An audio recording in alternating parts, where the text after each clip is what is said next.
ಬೆಳಿಗ್ಗೆ ಬೇಗ ಎದ್ದೇಳೋದು ಬರೀ ಡಿಸಿಪ್ಲಿನ್ ಅಲ್ಲ, ಅದು ನಿಮ್ಮ ಹೆಲ್ತ್ ರಿಪೋರ್ಟ್ ಕೂಡ. ವೇಟ್, ಡಾಕ್ಟರ್ ಏನ್ ಹೇಳ್ತಾ ಇದ್ದಾರೆ? ನಮಸ್ಕಾರ, ಶ್ರೀ ಶಾರದಾಂಬ ಕ್ಲಿನಿಕ್ ಇಂದ ಡಾಕ್ಟರ್ ವೀರಸ್ವಾಮಿ. ಇಲ್ಲಿ ನಾವು ಆಯುರ್ವೇದದ ಜ್ಞಾನ ಮತ್ತು ಮಾಡರ್ನ್ ಸೈನ್ಸ್ ಎರಡನ್ನು ಸೇರಿಸಿ ಆರೋಗ್ಯವನ್ನ ಅರ್ಥ ಮಾಡ್ಕೊಳ್ತೀವಿ. ನನ್ನ ಅನುಭವದಲ್ಲಿ life style choices, sleep pattern, digestion ಇವೆಲ್ಲ ಒಟ್ಟಿಗೆ ಕೆಲಸ ಮಾಡ್ತವೆ. ಎಲ್ಲರೂ ಹೇಳ್ತಾರೆ ಬೆಳಗಿನ ಜಾವ 5 ಗಂಟೆ ಕ್ಲಬ್ಗೆ ಜಾಯಿನ್ ಮಾಡ್ಬಿಡಿ ಅಂತ. ಆದ್ರೆ ನಿಮ್ಮ ಬಾಡಿ ರೆಡಿ ಇದೆಯಾ ಅಂತ ಯಾರು ಕೇಳೋದಿಲ್ಲ.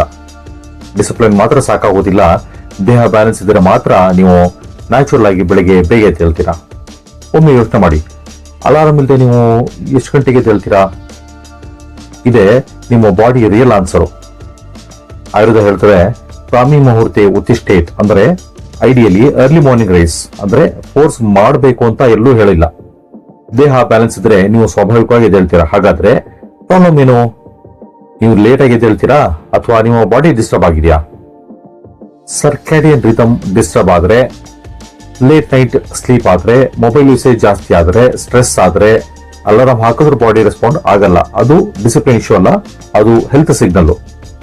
ನನ್ನ ಕ್ಲಿನಿಕ್ ನಾನು ನೋಡಿದ್ದು 5-6 ಅಲಾರಾಮ್ ಮಾಡಿದ್ರು ಟಯರ್ಡ್ ಆಗಿ ಎದ್ದೇಳ್ತಾರೆ. ಯಾಕೆ ಅಂತ ಅವ್ರಿಗೆ ಗೊತ್ತಿರಲ್ಲ. ಅವರಿಗೆ ಪ್ರಾಬ್ಲಮ್ ಸ್ಲೀಪ್ ಟೈಮ್ ಅಷ್ಟೇ ಅಲ್ಲ, ಡೈಜೆಷನ್ ವೀಕ್ ಆಗಿರುತ್ತೆ, ರೊಟೀನ್ ಡಿಸ್ಟರ್ಬ್ ಆಗಿರುತ್ತೆ. ಅದನ್ನು ಸರಿಪಡಿಸಿದ್ಮೇಲೆ ಅವರು ಅಲಾರಾಮ್ ಇಲ್ದೇನೆ ನ್ಯಾಚುರಲ್ ಆಗಿ ಎದ್ದೇಳ್ತಾರೆ. ದೇಹ ಸರಿಯಾಗಿದ್ರೆ ನಿದ್ದೆ ಬರೋದು, ಎದ್ದೇಳೋದು ಎಲ್ಲ ಸ್ವಾಭಾವಿಕ. So don't just ask how to wake early, ask instead ನನಗೆ ಬೇಗ ಎದ್ದೇಳಕ್ಕೆ ಯಾಕೆ ಆಗ್ತಿಲ್ಲ ಅಂತ. ಸಿಂಪಲ್ ಆಗಿ ಸ್ಟಾರ್ಟ್ ಮಾಡಿ. ರಾತ್ರಿ 10:30 ಒಳಗಡೆ ಮಲಗಿ, ಸ್ಕ್ರೀನ್ ಟೈಮ್ ನ ಕಡಿಮೆ ಮಾಡಿ, 7 ಗಂಟೆ ಮೊದಲು ಊಟ ಮಾಡಿ. ಇವು basic steps, but they reset your rhythm. ನಿಜ ಆಗಿ ಹೇಳಿ, ನೀವು ನ್ಯಾಚುರಲ್ ಆಗಿ ಎದ್ದೇಳ್ತೀರಾ ಅಥವಾ ನಿಮಗೂ 3-4 ಅಲಾರ್ಮ್ ಬೇಕಾಗತ್ತಾ? ಕಮೆಂಟ್ ಮಾಡಿ, ನ್ಯಾಚುರಲ್ ಅಥವಾ ಅಲಾರ್ಮ್ ಅಂತ. ನಿಮ್ಮ ಆನ್ಸರ್ ನಿಮ್ಮ ಹೆಲ್ತ್ ಸ್ಟೋರಿ ಹೇಳುತ್ತೆ. ರಿಮೆಂಬರ್, ಬೆಳಿಗ್ಗೆ ಬೇಗ ಎದ್ದೇಳೋದು ಡಿಸಿಪ್ಲಿನ್ ಅಷ್ಟೇ ಅಲ್ಲ, ನಿಮ್ಮ ಹೆಲ್ತ್ ರಿಪೋರ್ಟ್ ಕೂಡ. Take care of your body, rest will follow naturally. Thank you.